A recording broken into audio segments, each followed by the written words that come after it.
She sat silently on the plane. F-16 pilots called for help. Then the A-10 roared in. Hijack in the clouds. Secret code in the cabin. Why did Misha James stay quiet? Misha James sat by the window and said nothing. She pressed a creased boarding pass flat with her thumb. A faint coffee ring stained the corner. She kept it like a talisman, proof that she had once boarded a flight and landed alive. Superstition is only silly until it isn't. Row 14, seat A, left wing. She liked to watch the slats. She liked to see truth made of metal. Outside, the tarmac glowed. Heat wobbled. Baggage carts dragged their shadows like tired dogs.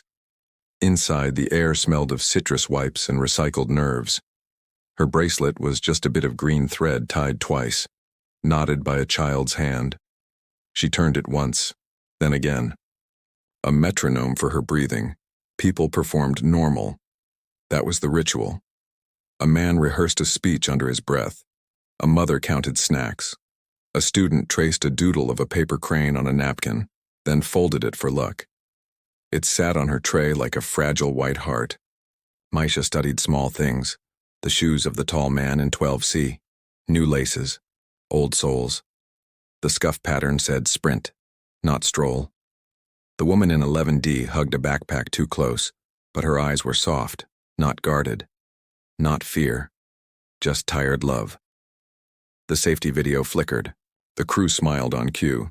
The cabin hummed with obedience. Belts clicked. Phone screens dimmed. Engines wound up like a distant thunder that promised rain. Takeoff was clean. Nose up.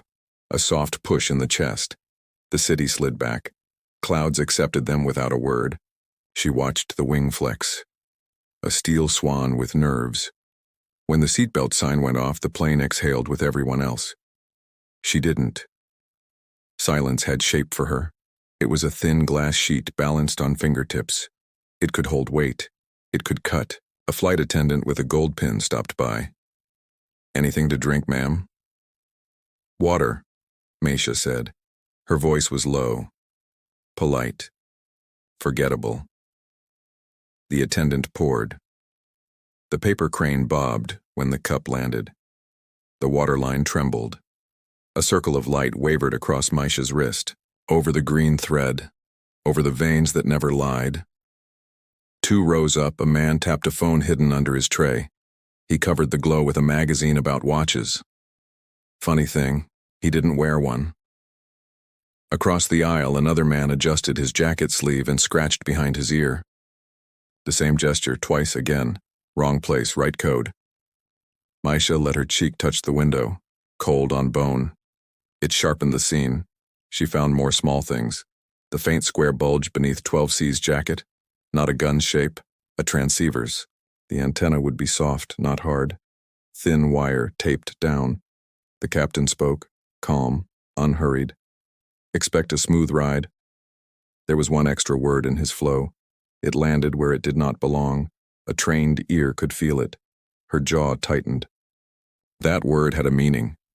She had written a version of that script once, a long time ago.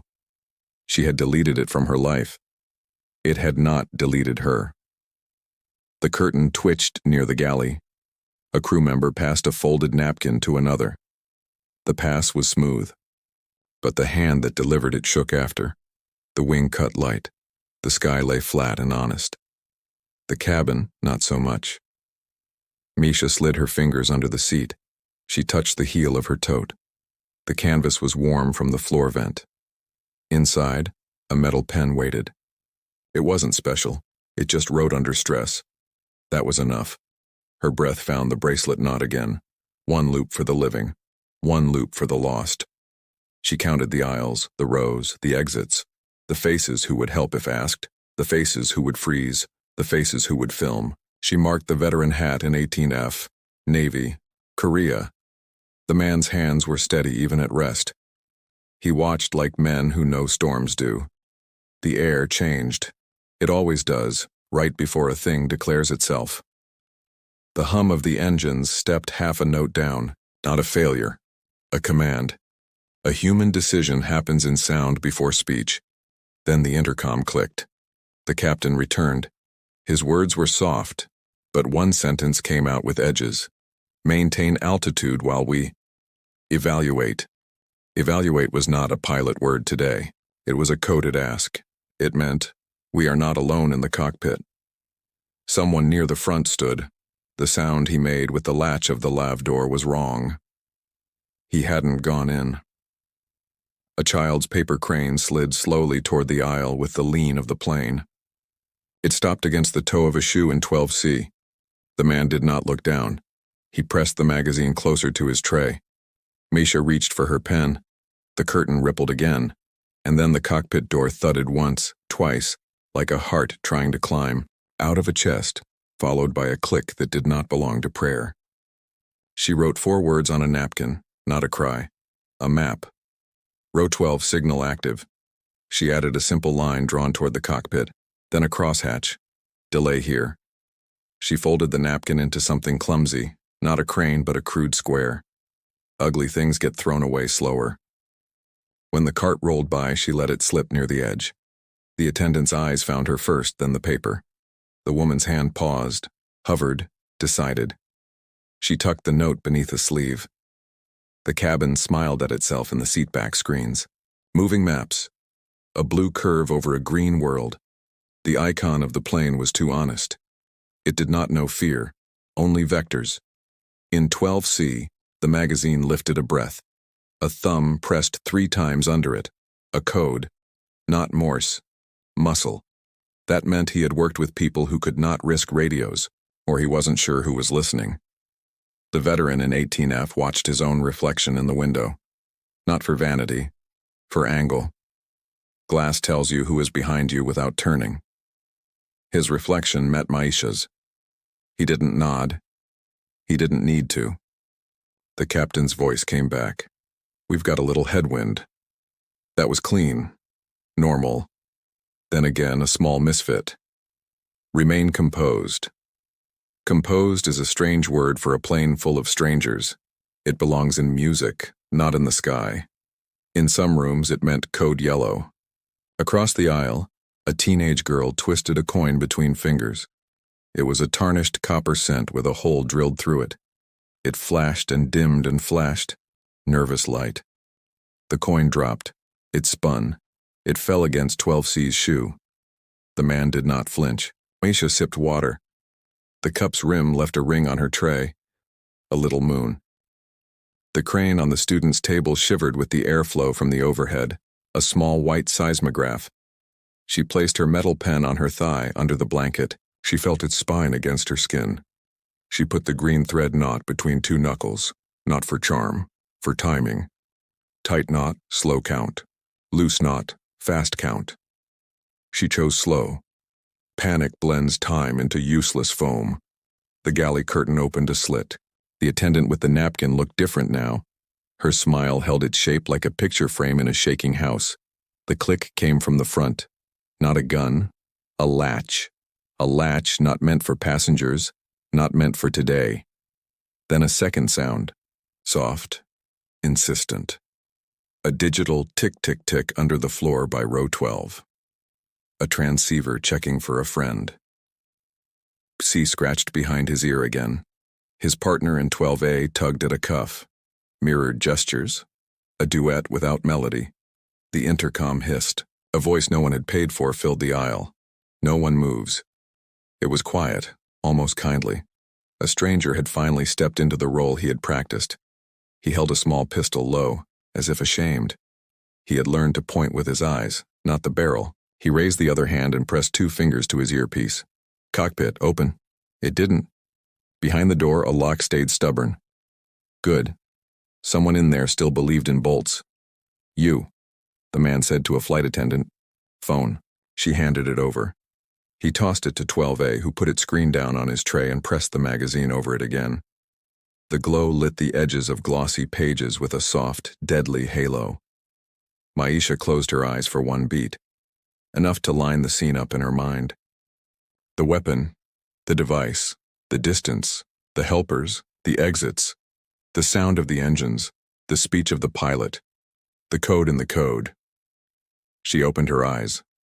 She breathed in once through her nose.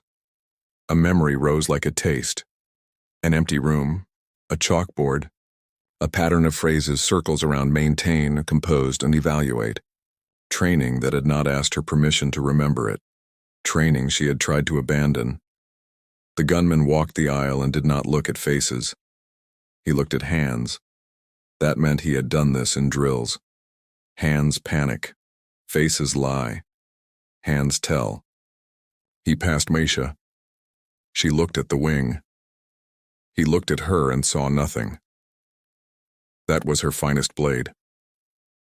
She lifted the cup. Water rocked and caught a glint of sunlight. It put a tiny flare on the ceiling above 12C. He looked up at his own little son. She set the cup down. The flare died. The veteran's grip on his armrest eased half a hair. He had seen the test. He had seen where eyes go. The plane's nose dipped a fraction, a polite curtsy to the air. The gunman looked forward. He did not like surprises. The student's paper crane began to slide again as the cabin tilted. It surfed the plastic like a determined bird. It hit the lip, flipped, and came to rest on its back. A white X. A bad omen for believers. A call sign for pragmatists. The clouds outside parted for an instant. Aluminum flashed in that blue wound. A dart-shaped shadow knifed the bright. Something was out there. It moved too fast to be commercial. Its wings were too sharp to carry luggage. The horizon stitched itself and came apart again as the dart vanished into cloud.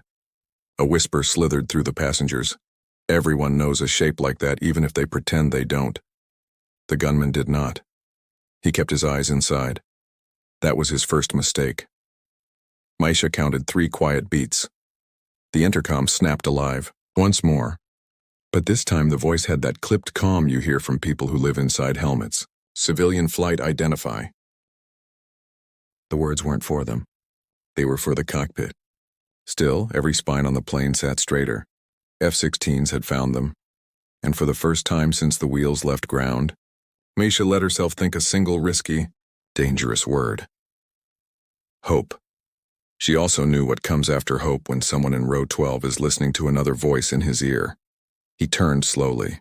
He looked at the window. He saw the shadow in the cloud, and then he raised the pistol to the ceiling and fired. Screams clipped the air. A panel rattled and settled.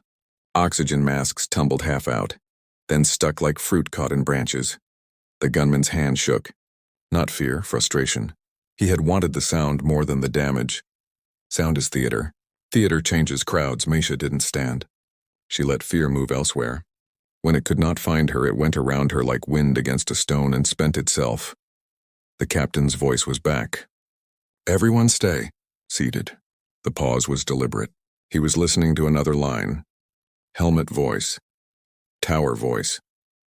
Somewhere, a controller's finger hovered over a list called Protocol. Somewhere, a colonel said, Observe shadow, hold fire. The veteran in 18F slid his hand to the floor. He palmed a pen fallen from a seatback pouch. He wrapped tape from a tiny first aid kit around the pen twice. He was making weight where there had been none. C switched the transceiver under the magazine to a new channel. The hiss turned into a steady pulse. His partner squeezed the edge of the tray with white fingers until knuckles looked like stones. The wing cut a canyon of cloud. The shadow of their plane ran across vapor like a ghost trying to keep up. Another shape took station off the left. Sleek. Gray. No nonsense. The F-16 held position as if stitched to them by an invisible string. Its pilot lifted a gloved hand and made a motion as old as flight. We have you. He could not see one specific woman in 14A. He was not meant to, but his motion still reached her. Messages make their own roads. The helmet voice returned, filtered through cabin speakers by a grace of physics. Civilian flight, you are intercepted.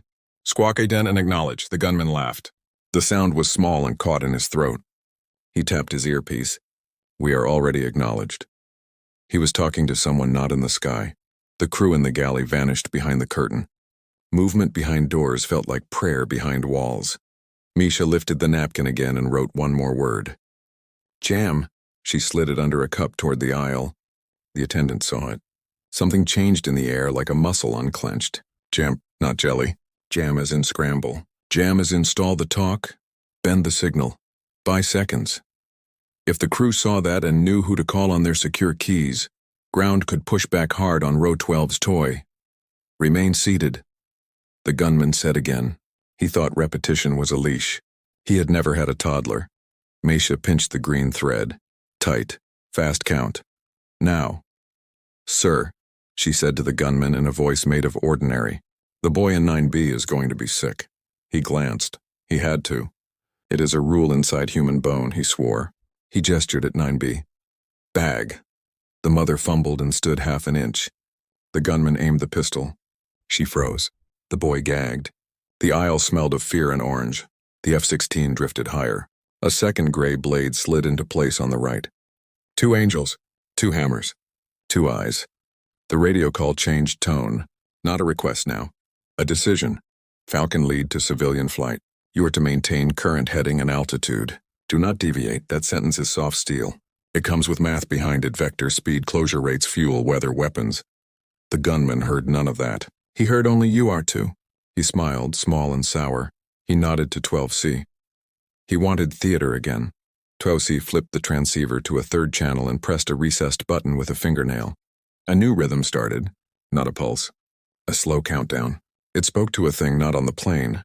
The veteran in 18F mouthed the numbers as they ticked in the air. He looked at Meisha for the first time.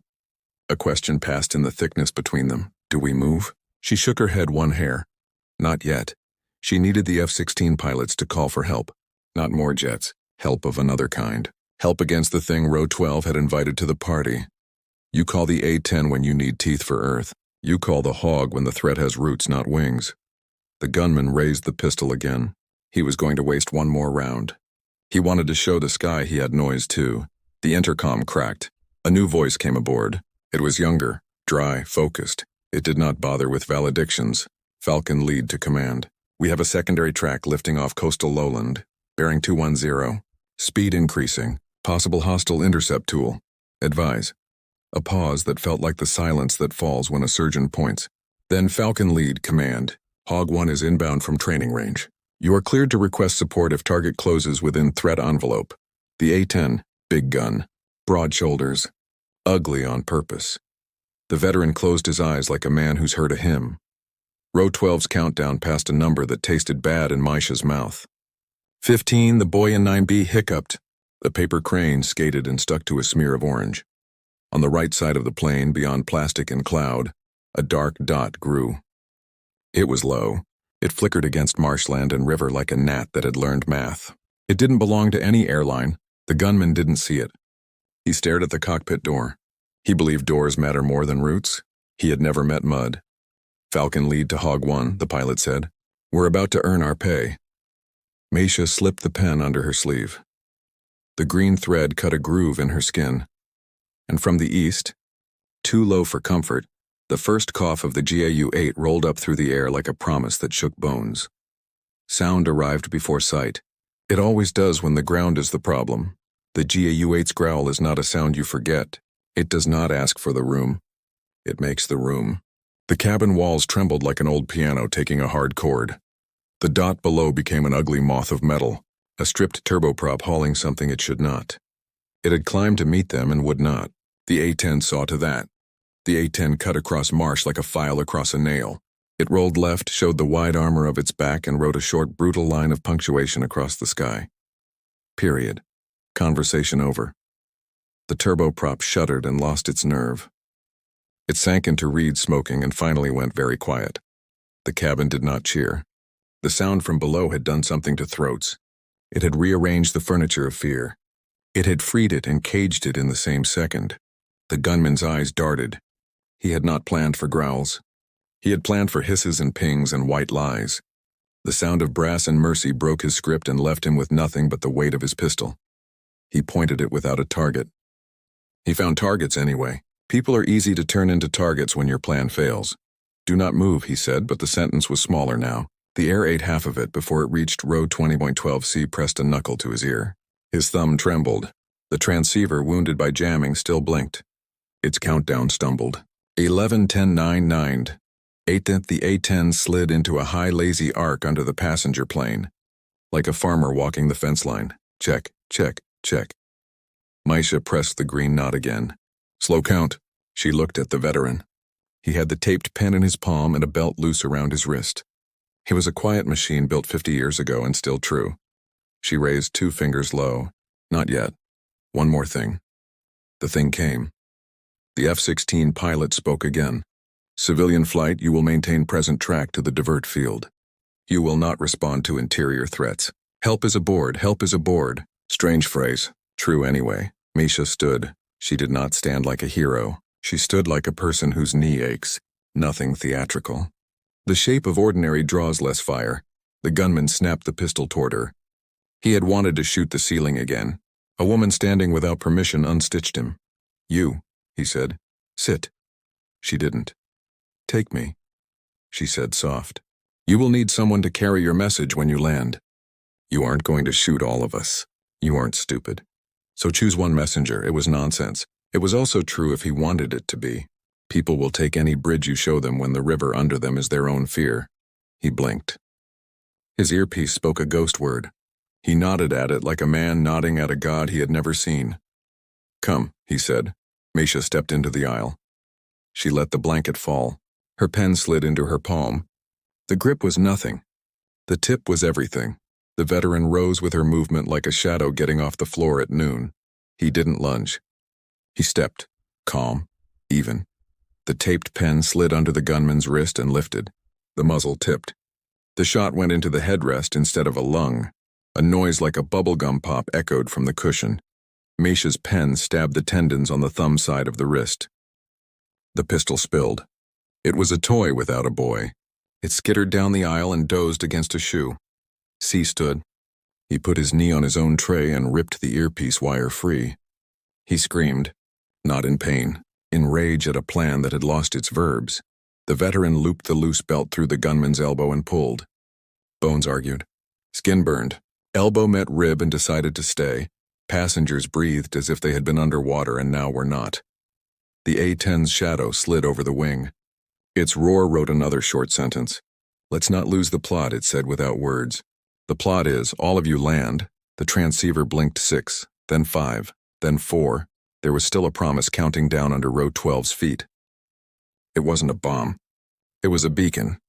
Beacons make doors where no door should be. Misha knelt and shoved her hand into the dark gap under the seat.